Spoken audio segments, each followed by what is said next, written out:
Just too much analysis. He would give me pages and pages on every side of the issue. But when I would ask him the simple question, "What do you think?" he was dumbfounded, as if it was a silly question. After you've gotten all the information related to the decision at hand that you can get, take a break. Do something unrelated to your decision. Take a nap, watch Seinfeld reruns, jog around the park. Give your subconscious a chance to toss things around. Then come back to your decision. You will be much more instinctual. To sum it up, develop your gut instincts and act on them. You'll have your biggest successes when you go with your gut. Nobody knows everything. Nobody truly knows what the future will bring, but when you become knowledgeable about your field, you start picking up the intangible cues and hints about events and people. You'll learn to read between the lines and get a sixth sense. Hone this skill and use it wisely, and you will be very successful.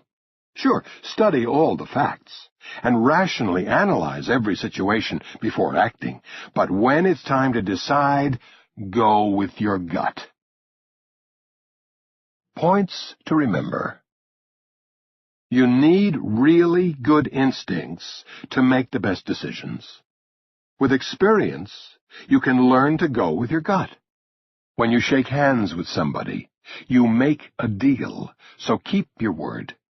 Going with your instincts requires tuning into everything around your decision.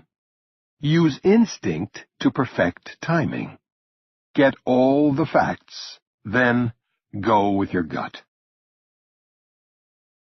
Chapter 4. Creating Luck. Let's talk about a concept that is very, very complex. It is called luck. Some people are luckier than others. Some women are born very beautiful. They did not do anything, they were just lucky. Some people have an easy time making it big in business. They are just lucky. Some people try hard, but things always go wrong. It doesn't seem fair. But I believe in life there is such a thing as luck. I have a friend who is one of the most important businessmen in the world.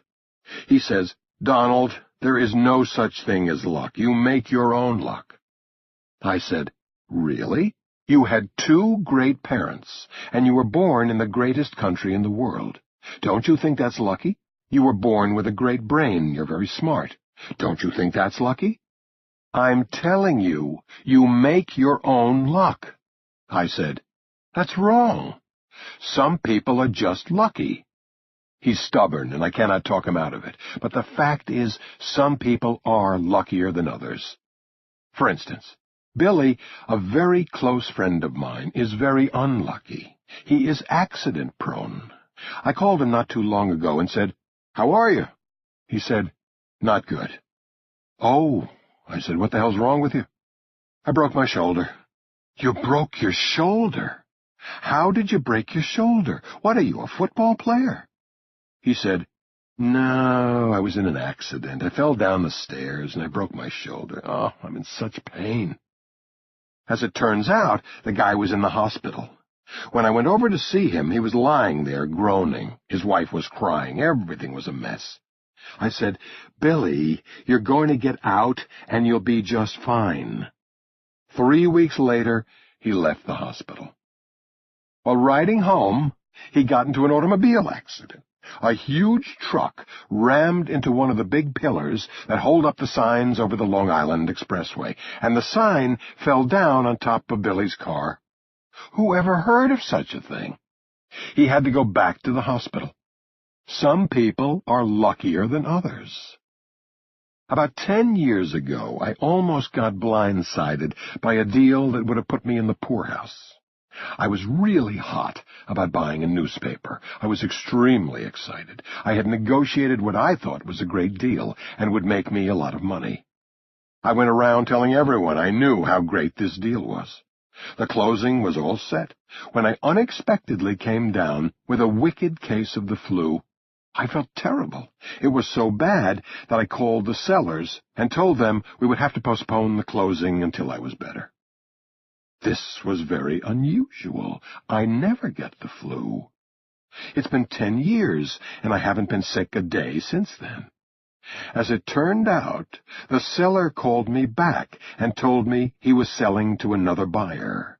I lost the deal. I'm lucky I did, because that newspaper is worth a lot less now than I was going to pay. I would have lost a fortune on that deal. But catching the flu was a lucky break that saved me from ruin. Sometimes luck makes better deals than talent. I've watched the great deal makers for over 20 years, and it's always the same people who are successful. For years and years, it has been the same people and the same success. For some reason, some people always seem to be more successful than others. Guys like Warren Buffett, Steve Schwarzman, Carl Icahn, Henry Kravis, Terry Lundgren of Macy's, John Mack of Morgan Stanley, Stan O'Neill of Merrill Lynch. It does not mean they are smarter, but they are almost always successful. Create your own luck. You can do things to help your luck along. Look at Gary Player, the famous golfer. Gary Player is a small person. Years ago, in 1978, I saw him win the Masters Golf Championship. He has won 9 majors in his career, even though he is smaller in stature. But he has one advantage. He works harder. He always works. He's always exercising and working on his golf swing and his putting skills, while other guys who are twice his size are home watching television. He is the hardest working golfer ever. That is the reason Gary Player won the Masters 3 times and has won many other tournaments. When someone asked him how could he be so lucky, he said, "The harder I work, the luckier I get." That's a great statement. Think about it. Highlight it in this audiobook. The harder I work, the luckier I get. Gary Player, a great player. They used to call him diminutive. He was always smaller than everybody else, but he practiced harder than everyone else, and he won 9 majors. Think of it. He has won 9 majors, and the commentators would always say, as he walks up to the tee, "The diminutive Gary." How would you like that? You're on television being called diminutive. Not good, but Gary did not care. He would do push-ups every morning. He would do hours of exercise before anyone else in golf had even heard of exercising regularly. And I'll never forget when I saw him win the U.S. Open. He hit an incredible 5-iron shot right next to the pin, sinks it, and wins the tournament. And the commentators said, "Gary, unbelievable, you got so lucky." He said, "The harder I work, the luckier I get." I just loved that statement. Gary is a great guy. Let me tell you about a story about my own life that illustrates the concept that the harder a person works, the luckier he or she gets. Pay close attention, because this particular story is a combination of passion, instinct, and yes, luck. Back in 1991, the markets were terrible, and everyone was going out of business. I was in deep, deep trouble. I owed billions of dollars. Sure, I could tell you all I want about how I handled pressure well, but I owed many banks billions of dollars. It was not exactly fun. Believe me, it is not cool to be Donald Trump when you owe billions of dollars. One day, I was in my office working, and my secretary told me, "Oh, tonight, Mr. Trump, you have a bankers' convention."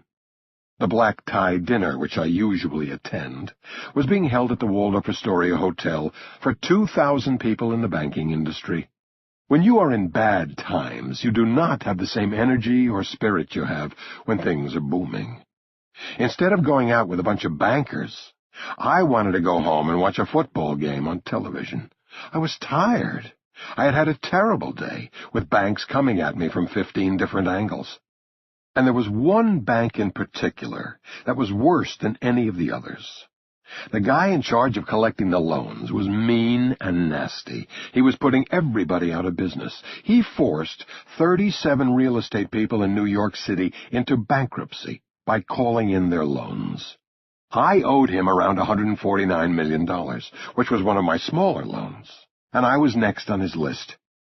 Usually, you can work things out with banks, but this guy wanted 100% of his money right now. The guy was an animal. He wanted to destroy me. I did not want to be with bankers, because when you owe them money, they hate you. Who wants to go to a dinner where every guy in the room wants to clobber you?